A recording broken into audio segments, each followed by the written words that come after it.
Let's now look to a very important function in math that you never learn in math, I guess, but you already studied in physics. If you already had physics, you probably already used it, even without knowing that it was the modulus function. In physics, for the ones that had it, you probably know the difference between what a vector and a scalar is. A vector being a quantity that has direction, and for that reason can be either positive or negative in nature, and a scalar as being a quantity that is always positive, doesn't have direction, so it only has a magnitude and a unit. It is always positive. You can always look into a vector and see the corresponding scalar by eliminating the minus if it exists. So that's basically what the modulus function do. Let's look over here. It is also called the magnitude of a value. So for example, if you have the modulus represented by these two vertical lines, the modulus of 3 is obviously 3, but the modulus of minus 3, it's also going to be 3. So basically, what does it do? It converts everything that is negative into positive. As a side note, the modulus of 0 is 0 as well. This is what it does for numbers. What does it do for functions? It does the exact same thing. It transforms every function that is negative into its corresponding positive function. It is represented as with the two vertical lines as well. So let's look at this random function over here represented in blue. It has a positive side and it also has a negative side. What does the modulus of a function do? It transforms every bit that is negative into the corresponding positive. So basically, it's just a reflection on the x-axis of all the negative sides. You studied this last year. How do you transform a function in terms of its reflection about the x-axis? You multiply the function by minus 1. So that's what you're going to do here for any negative part of the function. It is a reflection on the x-axis. So how do you represent the modulus of a function? You divide it into two parts. For the positive part, it stays the same. For the negative part, you reflect it on the x-axis by multiplying it by minus 1. As simple as that. Let's see an example. This straight line over here, 3x minus 6. It is represented by the blue line over here. It has a positive side, and here it has a negative side. What will the modulus do to the negative side? It will reflect it on the x-axis, as I mentioned before. So how do you write this down? You put it like this. You divide it into the two parts. The positive, when the function is positive or equal to 0, by the way, you write it just the way you have it inside the modulus. If it is negative, you just multiply the whole thing by minus 1. It's important now for you to just simplify this over here in terms of x. So this is going to be the function as it is inside the modulus for x bigger or equal to 2. You just solve this. And the negative of that function, so I basically just swap the position of these two, if x is smaller than 2. Let's see yet another example, but now with a quadratic. You have now the modulus of x squared minus 4. Again, you already know this very well from last year.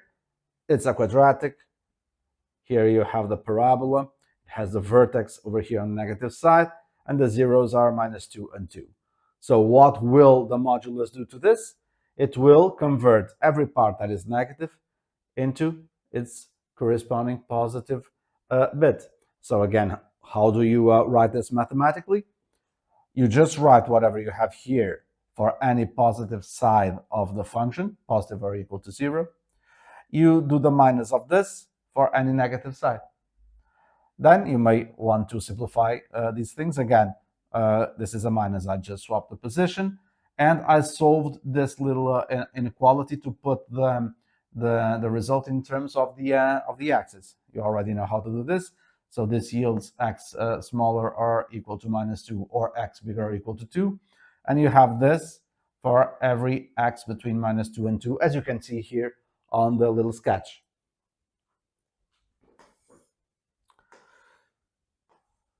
Here are some important rules that you need to know when dealing with a modulus function. They are pretty obvious, and the ones that may not be as obvious, I'll just go over them with a little bit more detail. So this is pretty obvious. The modulus of x equals the modulus of minus x. The modulus converts everything that is negative into positive, so here I have an example. The modulus of a difference is the same regardless of the position of the two terms within the difference. So the modulus of 3 minus 2 is the same as the modulus of 2 minus 3. This is going to be modulus of 1. This is going to be modulus of -1. They both equal to 1. The modulus of a number squared equals that number squared. The square is already transforming everything that is negative into positive. So there is no need to write the modulus here because the result is going to be the same, as you can see there. I should have put here a minus over there. This should have a minus over there. Let me see if I can do it in real time. I guess I am. Or apparently I can't. All right, I'll do it later. This is the one that may be not that obvious, but if you think of it, it's basically the repetition of that. If you have the modulus of a number, the modulus of an expression, actually makes no sense the other way, equals the modulus of another, this is the equivalent of saying that that expression squared equals the other expression squared. Again, what is this doing? The squaring is transforming every bit that is negative into positive, right? So this is going to be vital for you to answer a certain category of equations, as you're going to see later, all right? As an example, I put here with numbers.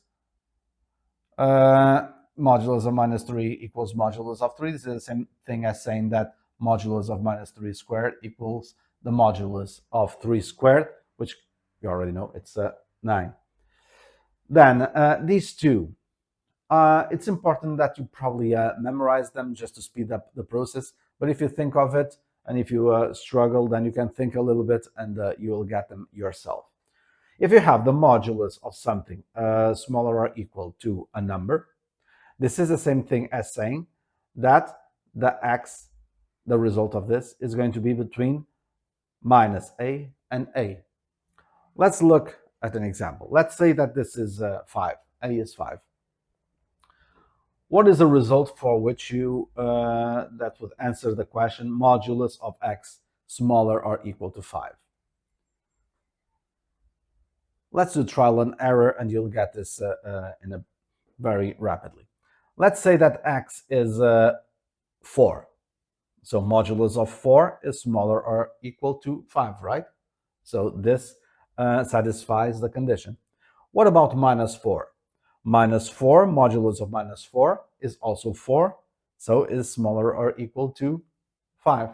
What about modulus of -6? This is going to be 6, and 6 smaller or equal to 5 already is obviously wrong. So what values of x are going to satisfy this condition? All values of x that are in between -5 and 5. If you go above 5 and below -5, then the values, this condition is not going to be satisfied. But this one will.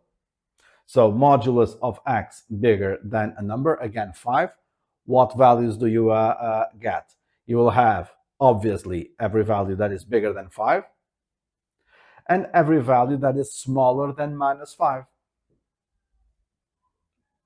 If you think of it, it is obvious, but in the process of solving inequalities, you just get anything that can alleviate time. So my hint to you is, every time you have the modulus of a function smaller or equal to a number, then your final answer is going to be the one that only contains smaller or equal, or just smaller, depending on the question. Some of them don't have the equal. On the other hand, if you have bigger than, then the answer is the one that contains one bigger than. All right. This probably will speed up the process. Let's see how some of these may be used to solve inequalities involving the modulus sign. So let's look at this one. 5 minus modulus of x minus 2 is smaller than 1. You start solving this inequality the way you've learned before. So you'll try to leave the modulus isolated on one side of the inequality, and that's what I did over here. First, I sent the 5 to the other side, and then I got rid of the minus. Don't forget that once you get rid of the minus, you change the position of this sign, so it becomes a smaller than.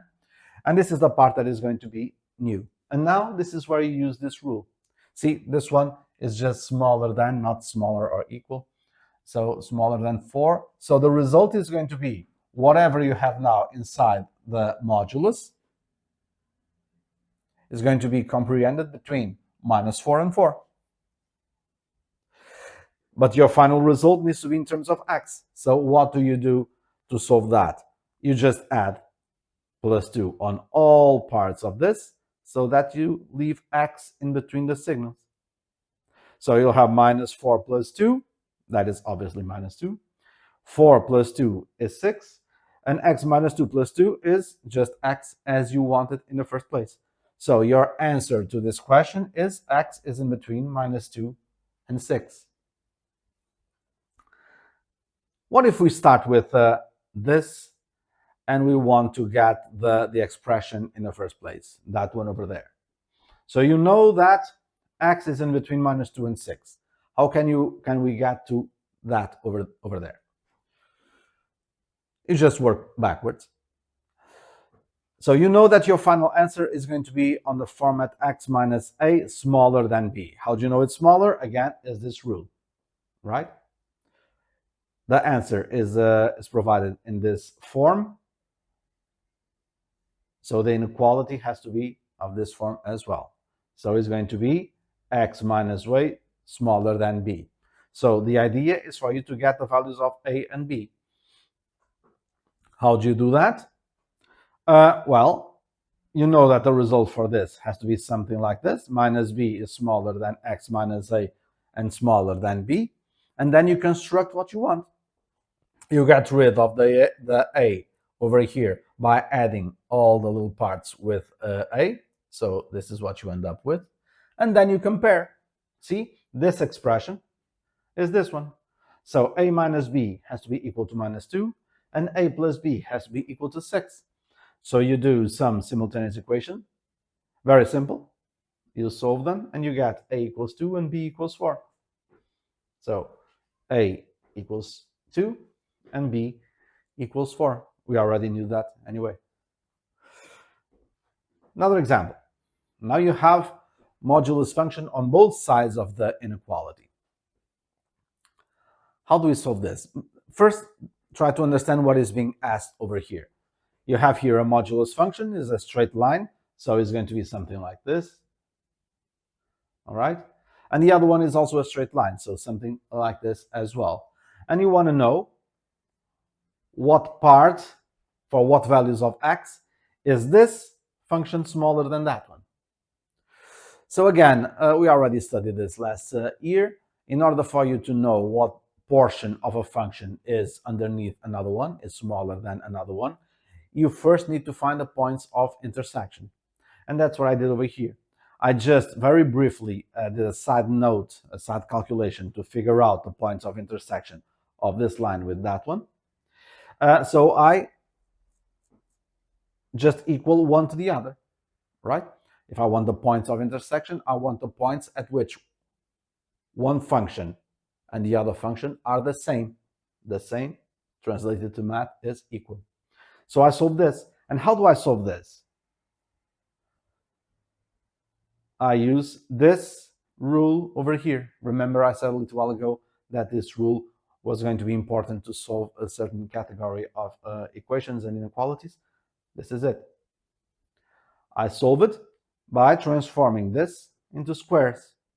I expand, I put like terms together, and eventually I'll get the values x equals -1 and x equals 1. So these are the 2 points of intersection of these 2 lines. Now, I still need to answer the question, which is figuring out what portion of this line, of this function, is smaller than that one. So when you reach this, you basically just have 2 options. Either this is the answer, x is in between -1 and 1, that is the part in which this function is smaller than that one, is everything in between -1 and 1, or is when x is smaller than 1 or bigger than 1. You don't have any other option. So which one is it going to be? It's very simple, just test it. So I just tested it, putting here a 0. Why 0? Because it's a number that is in between -1 and 1. And how do I test if this is true or not? If I then substitute 0 over here, and if indeed this, the result of this, is smaller than that, then this is the correct answer. If not, I'll have to test one of these, for example, x equals 2, and then put it over here. If substituting x equals 2 over here gives a number here that is smaller than that one, so this is the correct answer. So let's do it. Substituting x equals 0 over here, this is obviously going to be modulus of -1, and this is going to be modulus of -2. Modulus of -1 is 1, modulus of -2 is 2, so 1 is smaller than 2. So the 0 will prove, substituting x by 0 will prove that this is the correct solution for the inequality, and that's what you should answer as your final answer to the question.